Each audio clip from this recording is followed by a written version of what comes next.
Selat Malaka, yang tampak seperti jalur laut biasa, sebenarnya menyimpan potensi ekonomi yang luar biasa. Jalur ini menjadi nadi utama perdagangan dunia dengan sekitar 400 rute pelayaran yang menghubungkan lebih dari 700 pelabuhan di berbagai negara.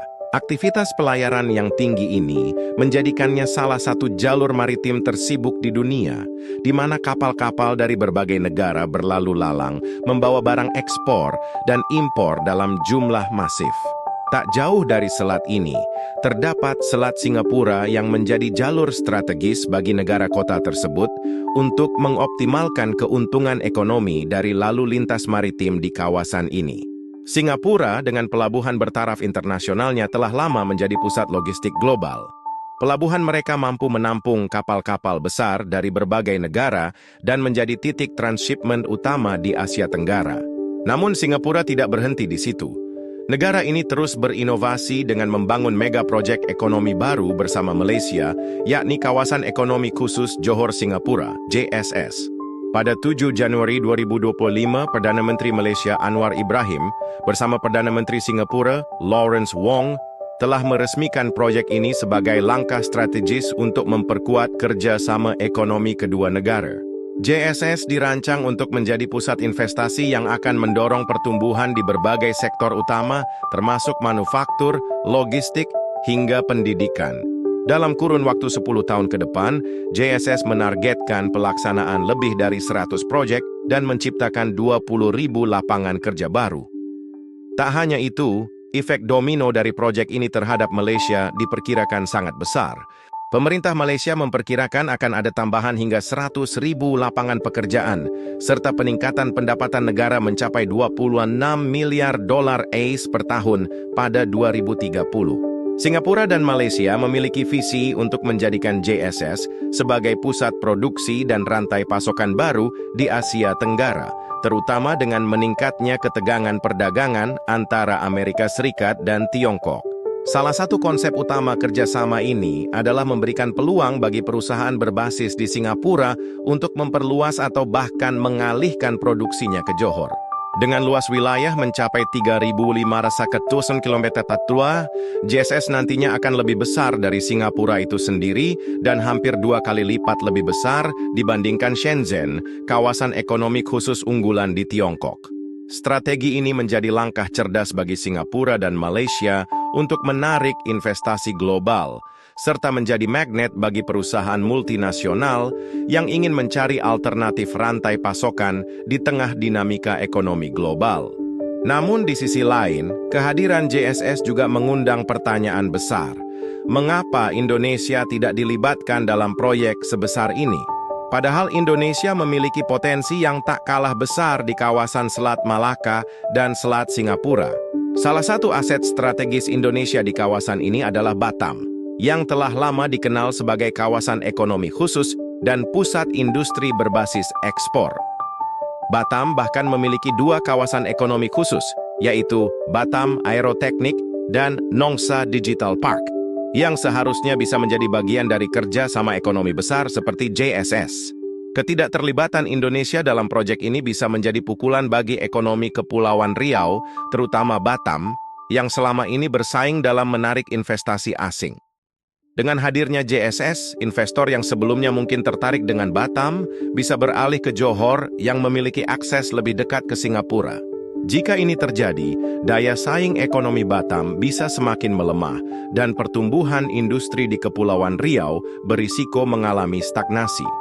Di satu sisi, Indonesia sebenarnya memiliki badan pengelola sendiri, yaitu Badan Pengusahaan Batam, BP Batam, yang bertanggung jawab atas pengelolaan dan pengembangan kawasan industri di wilayah tersebut.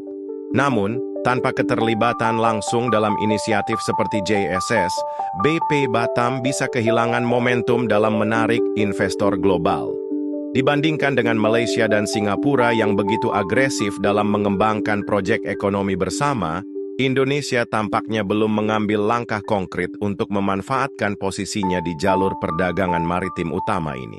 Ketika Malaysia dan Singapura bersinergi untuk menciptakan kawasan ekonomi baru yang ambisius, Indonesia harus segera mengambil langkah strategis agar tidak tertinggal.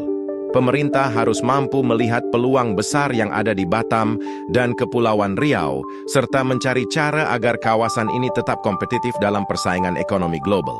Langkah-langkah seperti peningkatan infrastruktur, pemberian insentif bagi investor, serta kerjasama dengan mitra internasional bisa menjadi strategi yang harus segera diwujudkan.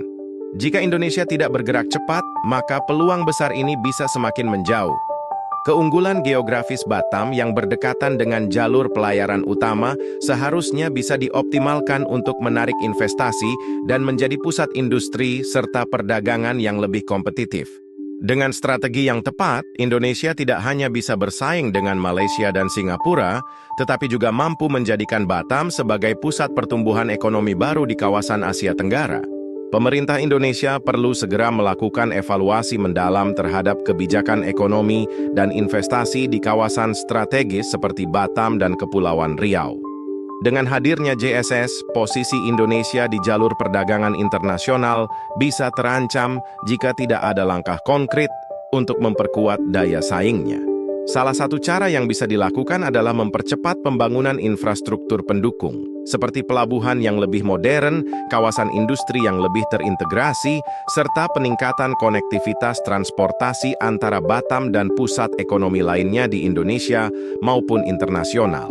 Jika tidak ada inovasi dan kebijakan yang tepat, investor yang sebelumnya tertarik berinvestasi di Batam bisa berpindah ke Johor, di mana regulasi dan insentif investasi yang ditawarkan mungkin lebih menarik. Selain itu, pemerintah harus memperkuat kebijakan yang dapat menarik perusahaan asing agar tetap memilih Batam sebagai lokasi investasi mereka. Ini bisa dilakukan dengan memberikan insentif pajak yang lebih kompetitif, menyederhanakan birokrasi perizinan, serta meningkatkan kualitas tenaga kerja lokal agar mampu bersaing dengan tenaga kerja di Malaysia dan Singapura. Batam memiliki potensi besar untuk menjadi pusat manufaktur dan teknologi di Indonesia. Tetapi tanpa adanya dukungan kebijakan yang kuat, potensi ini bisa saja tidak dimanfaatkan secara optimal. Dengan kata lain, Indonesia harus berani menawarkan skema investasi yang lebih menarik dibandingkan JSS agar tetap dapat bersaing di kawasan tersebut. Di sisi lain, keterlibatan pemerintah daerah juga sangat penting dalam memastikan bahwa Batam dan Kepulauan Riau tetap menjadi destinasi investasi yang menarik. Koordinasi antara pemerintah pusat, BP Batam, serta sektor swasta harus lebih diperkuat untuk menciptakan strategi jangka panjang yang bisa menarik lebih banyak investasi asing. Jika Indonesia ingin mempertahankan posisinya di jalur perdagangan internasional, maka kolaborasi antar pemangku kepentingan harus ditingkatkan agar bisa menghadapi persaingan dengan Malaysia dan Singapura secara lebih efektif.